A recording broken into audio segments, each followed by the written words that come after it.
3 დღის განმავლობაში დადუმებული იყო პრეზიდენტი, შლეგი პრეზიდენტი პუტინი.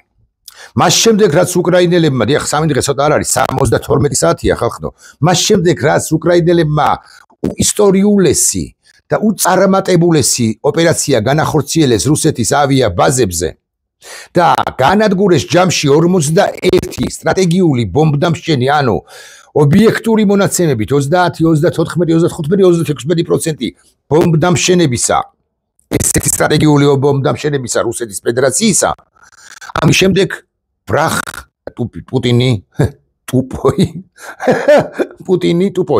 დადუმდა, ხო აი წამოგცდება ხოლმე, მოკლედ შლეგი ლიდერი პუტინი დადუმდა და არსებობს ინფორმაცია იმის თაობაზე, რომ ის მიიმალა პირდაპირ მნიშვნელობით არა კრემლის ბუნკერში, არამედ კრემლიდან გავიდა საიდუმლო ობიექტზე და დაიმალა, ჩაიმალა. რატომ? იმიტომ რომ მას ქონდა, ასე ვთქვა, ასე ამბობენ, რომ მას ქონდა მოლოდინი ერთის მხრივ და მეორეს მხრივ იქნება და ინფორმაციაც კი იმის თაობაზე შესაბამისი სპეცსამსახურებიდან, რომ უკრაინელები, რომლებმაც ესოდენ სერიოზული წარმატებული ოპერაციები განახორციელეს რუსეთის სიღრმეებში, ისინი მისწვდებოდნენ მოსკოვსაც, კრემლსაც კი, რაც მე პირადად გონია, რომ ცოტაზე მეტად გადაჭარბებულია, იმიტომ რომ მოსკოვი გვარიანად და კარგად არის დაცული ალბათ, მაგრამ მეორე მხრივ სპეცსამსახურების ჩავარდნა კი ჩვენ ნახეთ რუსეთის სპეცსამსახურებისა, მათ აშკარად ვერ მოახერხეს პრევენცია, ინფორმაცია ვერ გაიგეს და პრევენციის ზომებს ვერ მიმართეს, რომ უკრაინელებს არ გაენადგურებინათ კვლავ მეორე სტრატეგიული ბომბდამშენები ჯამში 41 წალი. და კიდევ რატომ იცით? იმიტომ რომ მოსკოვი არა შორს არის, განა არა უკრაინის საზღვრიდან მეთქი, მაგრამ ეგრე ვლადივოსტოკი კიდევ უფრო შორს არის. ვლადივოსტოკი, რომელიც უკიდურესი წერტილია მეთქი აღმოსავლეთით, იქაც კი მისწვდნენ ნელები და იქაც ჩატარდა რამდენიმე მნიშვნელოვანი სპეცოპერაცია და მთლიანად რუსეთი ახლა რუსეთის ცეცხლში არ არის მაინც და მაინც, მაგრამ მოლოდინი კი ბევრს აქვს იმის თაობაზე, რომ აფეთქდება ერთი რომელიმე ობიექტი პატარა, თუნდაც რომელიმე ისეთ ქალაქში, რომელშიც ასე მაგალითად არის იარაღის საწყობები, ასე მაგალითად არის დიდი ნავთობგადამამუშავებელი, ან საშუალო ნავთობგადამამუშავებელი ქარხნები და ასე შემდეგ. მოკლედ პეტერბურგიდან ვიდეო ვლადივოსტოკამდე პანიკა არა პირდაპირ მნიშვნელობით, მაგრამ ერთგვარი მოლოდინი კი არის იმის თაობაზე, რომ უკრაინელები არ გაჩერდებიან და არ გულისხმობ მხოლოდ და მხოლოდ გენერალ მალიუკს, რომელმაც გენიალური ოპერაცია ჩაატარა, კი გითხარით და თქვენც იცით უჩემოთ, არამედ გულისხმობ კაცს, რომელიც იქადნება და იმუქრება. ბუდანოვი, მეორე გენერალი, ამბობს, რომ ისიც არ არის ჯაბანი, ისიც მიიტანს იერიშებს. რუსეთი იქნება მუდმივად შეწუხებული იმისა და გამო, რაცაც ეს ქვეყანა, ეს ჯოჯოხეთური ქვეყანა ჩადის უკრაინაში. და რას ჩადის, იცით თქვენ, უკრაინის სახელმწიფოს გაუქმებით არის დაკავებული სპეცოპერაცია, სპეციალური სამხედრო ოპერაცია დაარქვა, მაგრამ რეალურად ეს არის არა სპეციალური სამხედრო ოპერაციის ფარგლებში არსებული მიზნების მიღწევის მცდელობა, არამედ მთლიანად უკრაინის როგორც სახელმწიფოს გაუქმების წველი რუსული იმპერიული სურვილი და ამ სურვილის დასტური. ხო და პუტინი გაიქცა მეთქი ეს ინფორმაცია არსებობს და 3 დღის განმავლობაში ჩაწვა მაინც და მაინც ლოგინში კი არა, ამას არ გამოვრიცხავთ, ცხადია, მაგრამ ჩაწვა, ანუ ჩაიმალა. ხო? არაფერი უთქვამს და 3 დღის შემდეგ კი ახმამაღლდა, როდესაც ონლაინ შეკრება გამართა და იქ ამ თავის სამფსონებს ლავროვს და არა მხოლოდ უშაკოვს და არა მხოლოდ კიდევ ის როა მედინსკი და არა მხოლოდ სხვებს უთხრა შემდეგი რამ, რომ არავითარ შემთხვევაში არამც და არამც არას დიდებით არ შეიძლება დიპლომატიური ურთიერთობების გაგრძელება, მოლაპარაკებები უკრაინის და აქ ძალიან მნიშვნელოვანია შემდეგი სიტყვა, ტერორისტულ ქვეყნად გარდაქმნილ უკრაინასთან და მის ტერორისტ ხელისუფლებასთან. ოპა, ნუყურეთ, ზელენსკი, რომელზეც ხსენებული მედინსკი რამდენიმე ხნის წინ სტამბულის პირველი მოლაპარაკებების დროს ამბობდა, რომ რატომაც არა, უნდა იყოს განხილული ზელენსკისა და პუტინსა და ზელენსკის შორის შეხვედრა, ანუ ამას მე არ ვამბობდი, ამას ტრამპი არ ამბობდა, ამას ხვები არ ამბობდნენ, ამას ამბობდა თვით რუსეთის წარმომადგენელი პუტინის ნდობით აღჭურვილი პირი მედინსკი, ახლა უცებ მისი ნაჩალნიკი შლეგი ლიდერი გამოდის და ამ ზელენსკის უწოდებს ტერორისტს და იმასაც ამბობს, რომ არც არასოდეს უკაცრავად ეს უშაკოვმა თქვა, ხო, და პრინციპში პუტინის ნებართვით თქვა ეს, არც არასოდეს არ განხილულა საკითხი ზელენსკისა და პუტინსა და ზელენსკის შორის შეხვედრის და პირდაპირი მოლაპარაკებების თაობაზე ნებისმიერ საკითხზე. არა და როგორ არ განხილულა, მეთქი ასე ვიტყვი. ეს თქვა პუტინმა, ოღონდ ამ დროს როცა ამას ამბობდა ამ ონლაინ ჩართვაში, სადაც ლავროვის იყო, ბედინსკის იყო, უშაკოვის იყო და სხვები იყვნენ და ძალოვანები იყვნენ და ასე შემდეგ და ასე შემდეგ, ძალოვანებიდან ეგრემაგის პასუხია და გერასიმოვს ალბათ დაკლავენ და არა მხოლოდ გერასიმოვს, დაკლავენ პირებს, რომლებმაც ესოდენ სერიოზული პრობლემები, რომ შეექმნებოდა რუსეთს, ეს ვერ აღმოაჩინეს პრევენციულად და ვერ აღკვეთეს. სამხედრო ელიტინაც და ვარაუდობ, რომ FSB ანუ KGB-ს ელიტინაც კი. მაგრამ ამაზე ოდნავ მოგვიანებით ან სხვა დროს, ახლა კი თქვა შემდეგი. უკვე მეორე რაუნდი მოლაპარაკებისა სტამბულში გამართული იყო. სტამბული არის თუ არა ერთადერთი სივრცე, სადაც მოლაპარაკებები გაიმართება, მე გეტყვით რომ არა. იმიტომ რომ მაღალი ალბათობით ტერორის ბჭყალებში ასაკვირველია უკრაინულ ხელისუფლებას უკრაინის ხელისუფლებას რუსეთი აღარასოდეს დაელაპარაკება ყოველ შემთხვევაში ამ ეტაპზე, სანამ იძულებული არ იქნება. და იძულებული კი იქნება, მეთქი ამასაც პროგნოზირებ, მიუხედავად იმისა, რომ აი ამ კარგი დინამიკა რომ ვნახეთ და ვადევნებდით თვალყურს, ერთგვარი ხინჯი შეიტანა პრეზიდენტმა ტრამპმა, რომელმაც ძლიერი ქვეყნის ძლიერმა პრეზიდენტმა სამწუხაროდ სამღიანი დუმილის შემდეგ თვითონაც 3-4 დღეს დუმდა იმ ამბავზე, აი უკრაინელების უწარმატებულ ეს ოპერაციაზე, უცებ აიღო ტელეფონი, აკრიფა და დაურეკა ვის? დაურეკა პრეზიდენტ პუტინს. ой, საოცრებავ, მან კვლავ დაურეკა პრეზიდენტ პუტინს. ამ ამბავში მძიმეებს ბევრი რამ არის, თავად ის რომ ტრამპი იღებს ყურმილს და ურეკავს პუტინს, მაგრამ კიდევ ის რომ პუტინი იწყებს მყისიერად, ეს ხო ესე არ არის რომ მართლა დაურეკა ბახ აკრიფა ნომერი +7 და ასე შემდეგ, ხო? პირადი ნომერი, აქ არის რაღაც ზარის შეუკვეთეს, შეთანხმდა დროები და ასე შემდეგ და მე უკვე შუაში თარჯიმანი ზის, 4 თარჯიმანი ამერიკელთა და რუსების თარჯიმანი, ეს ყველაფერი გადათანხმდა ლოჯისტიკურად, ამერიკელმა ჩაიწეროს კიდეც მთელი ამბავია და პუტინმა ამ ხნის განმავლობაში არ ელოდა რა ტრამპის ზარს, მოიფიქრა მალტოკამ ბუნკერში ჩამალულმა მოიფიქრა რა უნდა ელაპარაკა ის გამოცდილი კაცია პუტინი გამოცდილი და მზაკვარი კაცია რა უნდა ელაპარაკა ამ დადებითად თქვა ტრამპზე ამ შვიდობაზე ორიენტირებულ შვიდობისათვის დამაშვრალ სისხლის ღრის გაჩერებაზე ორიენტირებულ პრეზიდენტ ტრამპთან რა უნდა როგორ უნდა შეეხვია როგორ უნდა მოეთაფლა თლაც ზუსტი რომ ვიყო იქ არის ირანის თემა, რომელსაც ოდნავ მოგვიანებით შევეხე, მანამდე კი პუტინმა თქვა ის, რაზეც ტრამპს რეაქცია არ ქონია იმ მომენტში. პუტინმა თქვა, რომ უკრაინელები არიან ტერორისტები, ეს არის ტერორისტული სახელმწიფო და უკრაინელთა ამ შეტევას, ამ საშინელ დანაშაულს, ოღონდ პუტინი არ ახსენებს და არ აკონკრეტებს, სად მოხდა ეს ყველაფერი. რამდენი სტრატეგიული ბომბდაშენი გაუნადგურდა რუსეთს ამაზე დეტალურად არ საუბრობს და არც პრეს-რელიზში არც კომენტარებში არც ამერიკელების ხოლმე შორის არც რუსების ეს უკვე არ ფიგურირებს მაგრამ ხო ყველა ხვდებით რომ ლაპარაკია იმაზე რაც გააკეთა გენერალმა მალიუკმა და მისმა ჯგუფებმა წელიწადნახევრის განმავლობაში რომ ამზადებდნენ და 41 სტრატეგიული ბომბდაშენი რომ გაუნადგურეს რუსებს ამ თემაზე ამის გამო რუსეთს ეკრება პასუხი საპასუხო ქმედებებს იმართავს და იქნება სასტიკი გასაკვირზე ზემეტია, სამწუხაროზე მეტია, რომ ტრამპმა ეს მოისმინა და მხოლოდ. და იმ ცნობილ სოციალურ ქსელში გამოქვეყნებულ ცნობილ სტატუსში, რომელიც ერთხელ წაიშალა, მეორეჯერ აღდგა, მე ისევ წაიშალა, მე ისევ აღდგა, იქ ლაპარაკია იმაზე, რომ წაიშალა, იმიტომ რომ არ მუშაობდა სოცქსელი და ასე შემდეგ. მაგალ რაღაც კიბერ ამბავი იყო, ტექნონიკური ამბავი იყო. მოკლედ რა მნიშვნელობა აქვს? იქაც კი ამერიკელები იქაც არ ადასტურებენ და ტრამპი იქ თავისი ხელით არის დაწერილი ეს ყველაფერი, თავად წერდა, არ ამბობს რომ რამე უპასუხა პუტინს.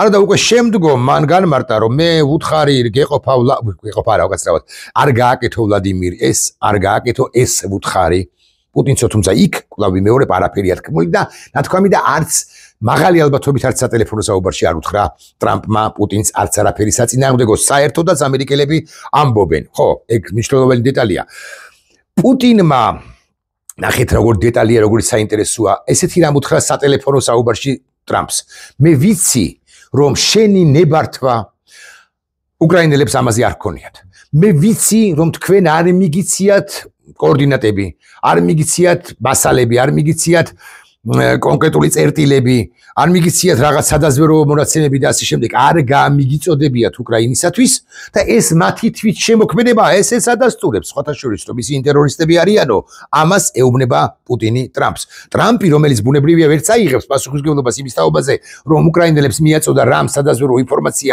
რამე კონკრეტული კოორდინატები ბუნებრივია ამაზეც დუმს და არაფერს პასუხობს ამაზე.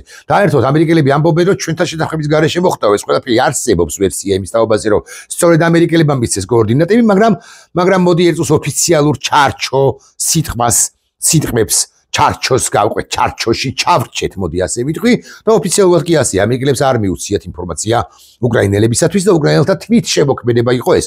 დიახ, ტრამპი და შეერთებული შტატები ცოტაზე მიღმარჩებიან, ცოტა ამბობენ რომ ჩვენ არაფერ შუაში არა ვართ, ჩვენ ხელების დაგვიბანიაო, თუმცა გენერალმა კელოგამ საოცუხარო ამბავია ეს, თქვა ის რაც თქვა. გენერალმა კელოგმა ამ სატელეფონო საუბრამდე მე მგონი ან საუბრის შემდეგ, მოკლედ უკვე აგერევა კაც, თქვა რომ უკრაინელებს ეს არ უნდა გაეკეთებინათ, პრინციპში ეს თქვა.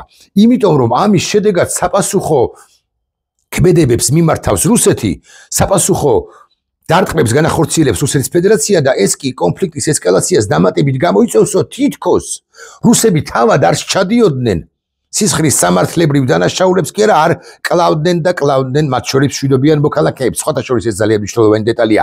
კი ტერორისტული ქვეყანაა უკრაინა, ასე ამბობს პრეზიდენტი პუტინი, შლეგი ლიდერი, მაგრამ რუსები ვერც პროპაგანდა, სალავიოვი, კისლიოვის, კაბეევა, სიმონიანი, შმიმონიანი ვერავინ ვერ ადასტურებს მთავარს.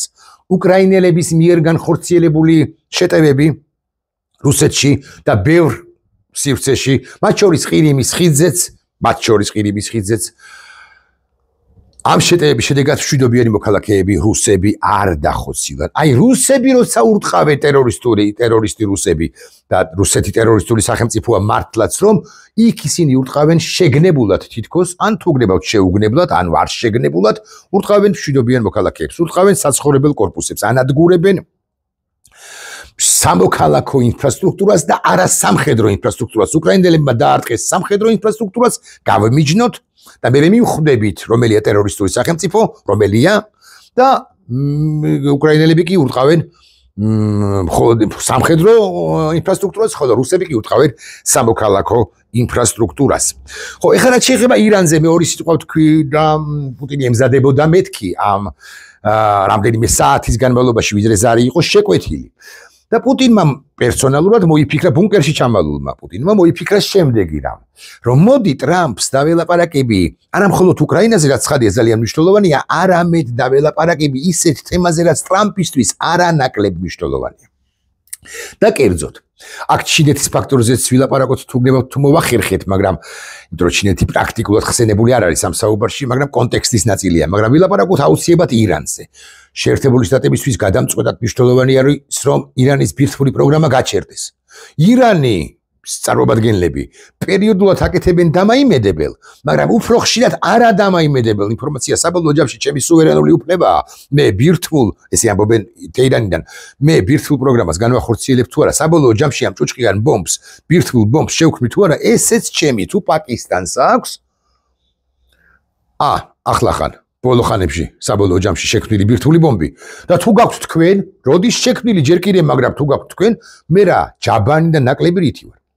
ირანი რა საკვირველია ის სიგრძე განებს, რა პრობლემების წინაშე აღმოჩნდება, მაგრამ მოცემულ ეტაპზე აი დღეს მდგომარეობით, რა რიცხვია 6 ივნისის მდგომარეობით, ირანი არ ეპუება ამ კარნახებს ვაშინგტონიდან. არადა ეს პროგრამა ხო ეს ბირთვული პროგრამა ირანის სახო გრძელდება ეჰროდიდან ჯერ კიდე ობამა, აი როდის იყო ობამა ამ ნუ არ გადამათვლევინებთ.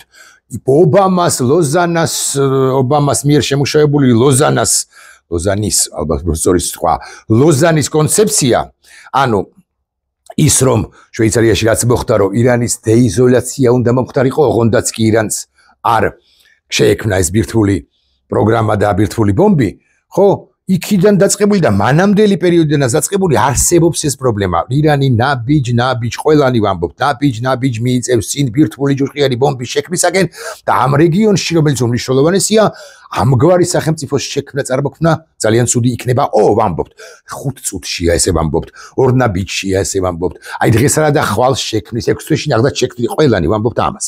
არა, თანაც 6 თვეში არ შექმნის, თქვათ გულახდილები ვიყოთ დღეიდან 6 თვეში წლის ბოლოსთვის. არა, მაგრამ მართლა ახლოს კი არის. ხო და ტრამპისთვის ეგზისტენციური მნიშვნელობის არის ირანის ბირთვული პროგრამის გაჩერება და პუტინმა ეს შესანიშნავად იცოდა და იცის. და შესაბამისად აი ამ საუბარში, რომელიც იქ სუსტად რო ვილაპარაკოთ 75 წუთი გრძელდებოდა, იქ თარჯიმნებსაც მივცეთ გარკვეული პერიოდი, იმიტომ რომ თარგმნის აზუსტებს ისის თარგმნის ერთ და იგივე თარგმანი შინაარსიც უნდა იყოს ერთ და იგივე და სიტყვების პრაქტიკულად, ანუ სუსტი თარგმანი უნდა იყოს ორივე თარჯიმნის მიერ თარგმნილი თუ ერთისთვის და თუ მეორისათვის. ხო, ანუ 75 წუთი საუბრობენ და სუფთა საუბარი არის, მოდი ესე ვილაპარაკოთ 45 წუთი ვთქვათ, ნახევარი საათი მივცეთ თარჯიმნებს ჯამში.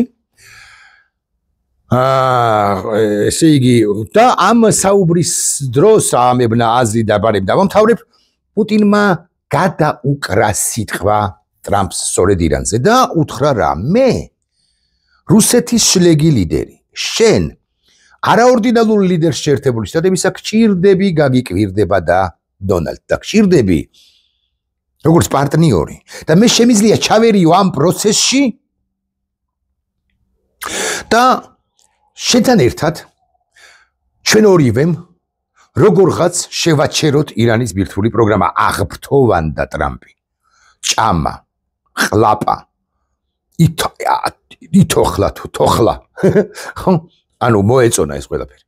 ტრამპს ეს ყველაფერი მოეწონა მხოლოდ იმის გამო, რომ ხვდება თავად მარტო ვერ შესაძლოა ვერ გაუმკლავდეს ეს მშვიდობიანად გამკლავებას გულისხმობთ, რომ ავიაციის აფრენას და ირანის ფრენას კი და ბომბას რა უდგია წინ რა უშლის ხელს, მაგრამ ეს ხო არ უნდა ტრამპს ხო უნდა რომ შევიდეს მათ შორის იმგვარ პრეზიდენტის ისტორიაში, რომელსაც ომი არ ჰქონია. ხო და ტრამპმა თქვა რომ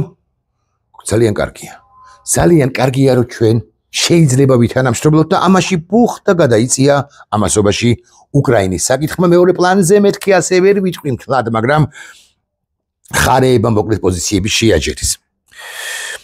ამასობაში ისიც უნდა ვთქვათ და ეს ძალიან მნიშვნელოვანი ასპექტია, დეტალია, სტრატეგიული ბომბდამშენების განადგურებით უკრაინამ გადაავადა, მოდი ყველა სიტყვას ვიტყვი ზედმიწევნით ზუსტად, არ გააჩერა, არ დაასრულა, მაგრამ გადაავადა რუსების საზაფხულო შეტევა უკრაინაზე. იმიტომ რომ ახლა კრემლში აკითხავთ, რომ პანიკაა და სხვათა შორის არ გამორიცხავენ, რომ როცა შეუტევს პუტინი გენერლებს და აუცილებლად შეუტევს ამ კორუმპირებულ გენერლებს. იმიტომ რატო არიან კორუმპირებული და გენერალიტეტი რატოა კორუმპირებული და არა მხოლოდ გენერალიტეტი, არამედ პოლიტიკური ელიტაც. აი ნახეთ, მაგალითად გაუშვებენ, პირობითად ვლაპარაკობ, 700 ჯარისკაცს რომელიღაც ფრონტზე. აი 700 კაცს აღჭურვა ხო უნდა? უხეშად 700 იარაღი ძალიან ვუტრირებ ცხადია, 700 ავტომატი უნდა სახმელეთო ჯარებს. აღმოჩნდება რომ 700 არის დაწერილი ქაღალდზე კალაშნიკოვი და რეალურად ჩავიდა 100. ბუნებრივია რომ ის 600-700-ე მოკვდა, მაგრამ 600 მით უფრო მოკვდა, ვისაც არ შეხვდა ეს. მერე ეს ავტომატი. მერე ამაში და ამგვარობებში კეთდება ძალიან დიდი ფული. მე ახლა გავამარტივე და კალაშნიკ მაკაროვზე ვილაპარაკე ხალხო. ჯაყვადანაზე ვილაპარაკე და ეს წარმოიდგინეთ შეიარაღების თვალსაჩინო, საკვების თვალსაჩინო, საკვების მინუწოდების, ლოჯისტიკის, საწვავის, ზურგის გამაგრების, ანგარების ანგარების გამოთხრის და ყველა სფეროში რამდენად სერიოზულია და მათ შორის ჯარისკაცები პირდაპირ მიდის ვიღაცა ამში ივანოვი ხო არც წერენ და ამიტომ ხო ცხედრების გამოყვანის თვალსაჩინო და ასე შემდეგ. ხო და ამ ძალოვანებს უტევს პუტინი, იძულებულია შეუტიოს, მათზე კი დგას, მაგრამ შეუტიოს იძულებულია და დაკლას არა მხოლოდ გერასიმოვი, არამედ სხვები და სხვები, პოლიტიკურ და არა მხოლოდ პოლიტიკურ დაკლას გულისხმობ. ხოლო ეს ძალოვანები არიან გაჩუმებულნი. ძალოვანებსაც ბუნებრივია არ უნდათ რომ ეს კგბ-შნიკი კაცი ხო რომელმაც შეათრია და რომელმაც ფულიც აშოვლინა განა არა მათ ბევრი, მაგრამ ფულის შოვნა ერთია და მეორეა რომ ამ ძალოვანმა კაცმა ამ კგბ-შნიკმა კაცმა ყველაფერი მოიგდოს და მათი რეპრესიების ხარჯზე გაინაღდოს კი არა გაიხანგრძლივოს ძალაუფლება და ამიტომ სულაც არ არის გამორიცხული რომ ეგრეთ წოდებული პერევაროტი ანუ გადატრიალება მოხდეს მოსკოვშიც კი მიმდინარე წელს მიმდინარე წელს თუ არა იმ მომავალ წელს ან 2027-ში გაჩნია ვინ როგორ ითამაშებს და ვინ როგორ გადააგორებს ამ პროცესს. ამასობაში მე ვთქვი რომ სტამბული არ არის ხო ეს გამავიწდა რომ მე თქვა სტამბული არ არის ერთადერთი სივრცე სადაც შეიძლება შეთანხმებები და მოლაპარაკებები შედგეს მეთქი საერთოდაც წინააღმდეგია უკვე რუსეთი მომავალი მოლაპარაკებებისა იმიტომ რომ ზელენსკი ხო ტერორისტია და ტერორისტებს არ ელაპარაკებიან ამას ამბობს პრეზიდენტი პუტინი სხვარაბის კი ამბობდა მაგრამ ახლა ამას ამბობს და ამასობაში უცებ მოხდა სატელეფონო უცებ შედგა საუბარი პუტინსა და რომის პაპს შორის რამდენი ხანია რომის პაპს ამას თუ იმას რუსეთის პრეზიდენტი და ეს მისთვის მესამე პაპია რამდენადაც მე ხვდები და არ ვწდები არც უსაუბრიათ რამდენი ხანია იოანე პავლე მეორეს ესაუბრა კი ეს როდის იყო ხო და შედგა ეს სატელეფონო საუბარი და რომის პაპმა მას შესთავაზა მოკლედ ხარება გარიხილეს რომ ვატიკანი იყოს ზელენსკისა და პუტინის შესაძლო შეხვედრის ადგილი ეს ერთი ამბავია მაგრამ ვატიკანი ამასთან დაკავშირებით პუტინი წინააღმდეგი იყო ხოში მისი ამ ფსონები ამბობდნენ რომ რა გვინდა კათოლიკურ ვატიკანში კათოლიკურ იტალიაში ვატიკანში რომში იტალიაში ვატიკანში ჩვენ მართლმადიდებლებს ზელენსკი აქამდე ებრაელი იყო ესე ვიცოდი და ეხლა მართლმადიდებლური ქვეყნების ლიდერებს რა გვინდა რა კათოლიკების გასარჩევია მართლმადიდებლებს შორის არსებული კონფლიქტი ამას ამბობდნენ რუსები ეს საკითხი რომ მოისინჯა მე უკვე მოისინჯა სხვა საკითხიც კარგი ოკეი არა უკრაინა რუსეთის არამედ შეერთებული შტატების ლიდერისა და რუსეთის ლიდერის შეხვედრა რატომაც არ უნდა გაიმართოს ვატიკანშიო და ამაზე პრინციპში მოსკოვი თანახმაა დიახ მესამე რომის ლიდერი ასე ხო გქონიათ ამბობს რომ პირველ რომში ვატიკანში why not почему бы и нет გაიმართოს შეხვედრა ოღონდ ტრამპსა და შლეგ ლიდერ პუტინს შორის ტრამპის ინტერესი რა არის ტრამპის ინტერესი არის რუსეთის როგორმე დათრევა და ჩინეთის საწინააღმდეგოდ მისი განწყობა აქვე ვიტყვი რომ ლუკაშენკო ჩავიდა ჩინეთში აქვე ვიტყვი რომ დიდი ამბებია სხვათა შორის ბელარუსის გამოყენებას შესაძლოა ეცადოს ალბათ უკვე ხმამაღლა ნათქვამია მაგრამ ცდილობდა რომ ბელარუსი გამოეყენებინა რუსეთი ცდილობდა ევროპაში თუ განახორციელებდა ჰიბრიდულ შეტევებს და იქ ლაპარაკი არის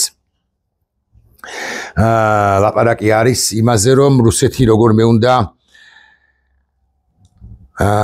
როგორმე რუსეთმა უნდა დაარტყას ბალტიის სახელმწიფოებს და კალინინგრადამდე მივიდეს ეს ბარემ რო ვთქვათ იქ არის ერთი პატარა მონაკვეთი რომელიც უნდა გაიაროს და გასასვლელი არის სწორედ ბელარუსი ლიტვიდან იმ კალინინგრადამდე და ამას კი ეცდება ოღონდ მაინც და მაინც ხვალზე გარა რუსეთი კიდევ რისი თქმა მინდოდა ხო ეხლა ბევრს მსჯელობენ თემაზე როგორ პუტინმა ტრამპს ხო უთხრა მე აუცილებლად უპასუხებ უკრაინასო ხო და როგორ უპასუხებს აი ეს არის კითხვა და როდის უპასუხებს ეს არავინ არ იცის ხალხო არავის არ ეგონოს რომ ვინმე მიცის ეს ყველაფერი და რასაც უპასუხებს რა როგორც უპასუხებს ეს იქნება თუ არა პროპორციული თუ იქნება არაპროპორციული ეს იქნება სიმეტრიული თუ ეს იქნება ასიმეტრიული ანუ სიმეტრიული ისეთივე თუ უფრო მძლავრი ასიმეტრიული პროპორციული ისეთივე თუ უფრო მძლავრი ასიმეტრიული შეტევა დარტყმა დაზიანება უკრაინისა არავინ იცის კვლავ ვიმეორებ ისიც არავინ იცის წინასწარ გააფრთხილებს თუ არა რუსეთი შეერთებულ შტატებს და დასავლეთს, რომ ჩვენ ამას ვაპირებთ, არც ის იცის. ვინმე გააფრთხილებს თუ არა რუსეთის პრეზიდენტი თუ მაინც და მაინც არეშნიკს დაარტყავს უშუალოდ უკრაინის მოსახლეობას, იმიტომ რომ ესეც განიხილებოდა, მე დაგარტყავთ არეშნიკით, გადით, იმიტომ რომ ძალიან დიდი მსხვერპლი იქნება, გადით ამ ტერიტორიიდან, სადაც ვაპირებ არეშნიკის ჩამოგდებას. ესეც ეს ვერსიაც არსებობს. მაგრამ მე აქ ამ თემაზე არ ვლაპარაკობ რა, умом Россию не понять, умом Путина не понять. ვერ გაიგებ მისი ბოღმის ხარისხი, ავსებულია თუ გადავსებულია. შურის ძიების სურვილი, ავსებულია თუ გადავსებულია. ვერ გაიგებ ამის, ამიტომ და დროსაც ხო ვერ გათვლი. ამიტომ მოდი ამაზეც არ ვილაპარაკოთ, არამედ ვილაპარაკოთ ერთ სხვა რაკურსზე.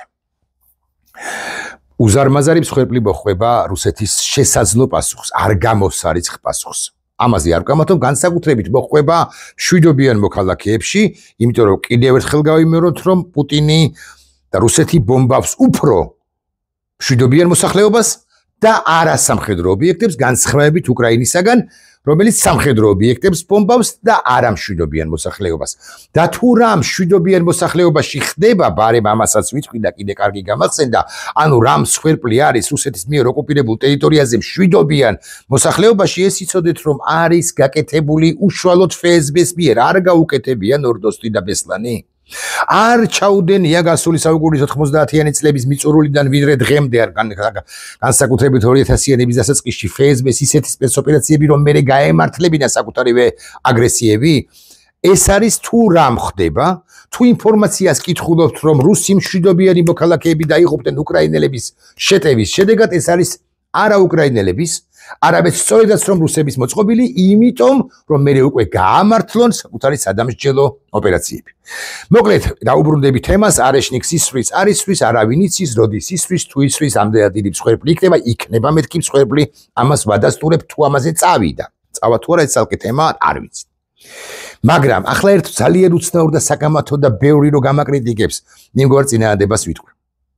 იმ შემთხვევაშიც კი, თუ რუსეთი წავა დანაშაულზე უფრო მეტი ხარისხის დანაშაულზე, ვიდრე აქამდე ჩაუდენია და ჩაუდენია, როგორ არა. ანუ დიდი რაოდენობით ერთჯერადაც მსხვერპლი იქნება, ერთხელ იქნება მსხვერპლი, რიცხვს ხო ვერ დავასახელებ, ხო უნდა მოგიბოდიშოთ, მაგრამ აი პირობითად ვლაპარაკობ, რაც კი ყოფილა ერთჯერად ოპერაციის დროს, იმაზე 7-ჯერ მეტი, 15-ჯერ მეტი. მაგალითად დაიღუპა 15,000 ადამიანი. მომიწია რიცხვის დასახელება. ეს მოახდენს საბოლოო კონსოლიდაციას დასავლეთისა. ეს განაპირობებს, რომ არა მხოლოდ გერმანია, ბრიტანეთი, საფრანგეთი, პოლონეთი დავასახელი 4 ძაყვარი სახელმწიფო ევროპის კონტინენტზე და კონტინენტს მიღმა ბრიტანეთი, 3 ძაყვანი სახელმწიფო კონტინენტურ ევროპაში და 1 ბრიტანეთი. არამედ სხვა სახელმწიფოების, ეს არის კანადა, ეს არის ნიდერლანდები, ეს არის იტალია, ეს არის ჩეხეთი,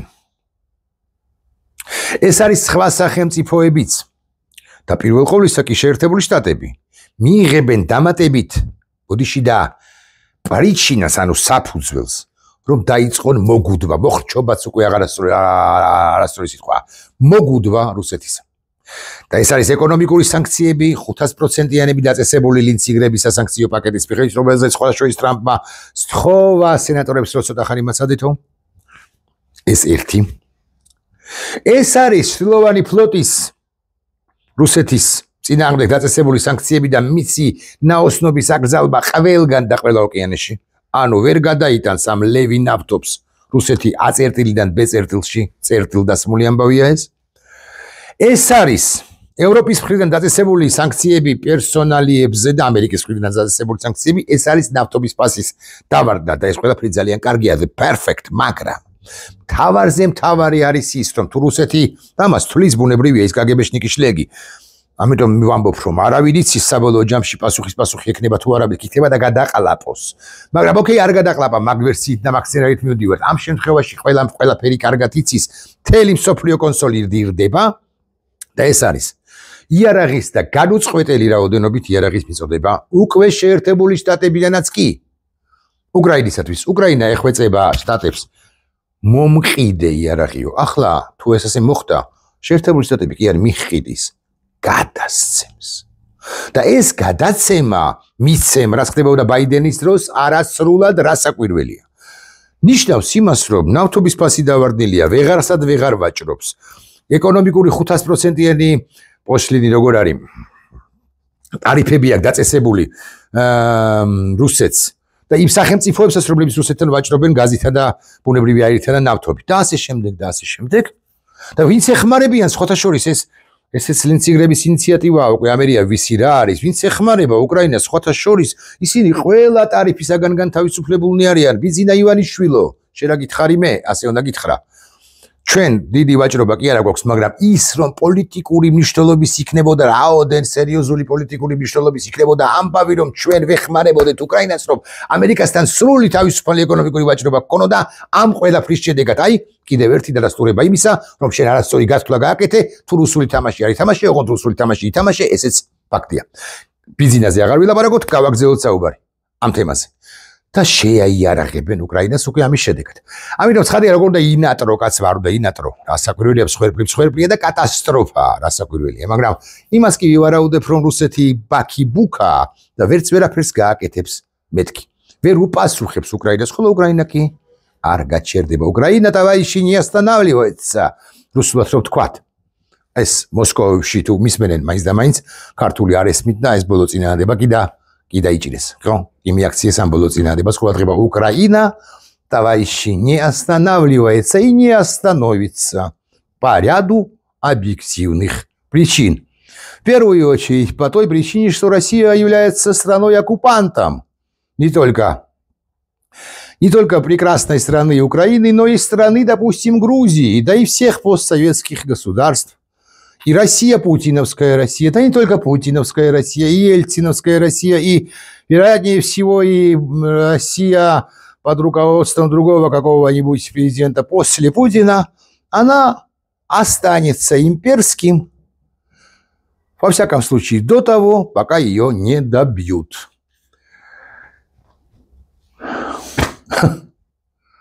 რამდენიმე ადამიანს გაუმარჯოს. ხო, ვინც მიდიოდა რუსეთის წინააღმდეგ და ახლა მე რატომ გამახსენდა არ ვიცი, მაგრამ მე გამახსენდა ამას წინადაც ჰქონდა მასზე ვიდეო ბლოგი. ჯოხარ დუდაევი. ჯოხარს გაუმარჯოს დუდაევს. ნახვამდის.